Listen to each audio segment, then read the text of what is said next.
প্রবেশ করে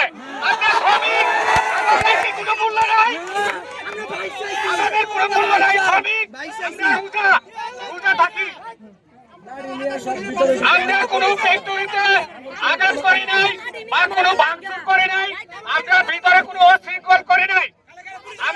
আমাদের প্রমাণ আছে, পুলিশ প্রশাসন এসে এর আগের বার ডিসিশন দিয়েছে, এই ডিসিশনে আমরা সুন্দর ভদ্রভাবে মেনে নিয়েছি। এর আগে একবার আর্মি এসেছিল, আর্মির কথা রাখে নাই, আর্মির কথা আমরা অফিসার বলে গেছি। তাহলে কেন আমাদেরকে এইভাবে রোজা রমজানের দিনে এরকম ভাবে হেস্তনেস্ত এবং কি কষ্ট দিচ্ছে? সমস্যা কি?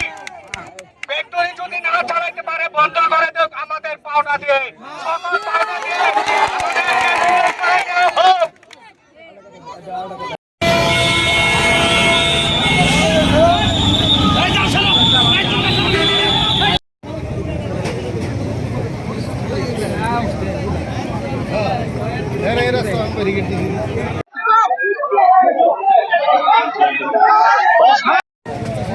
ওই পাশে ওই পাশে ওই পাশে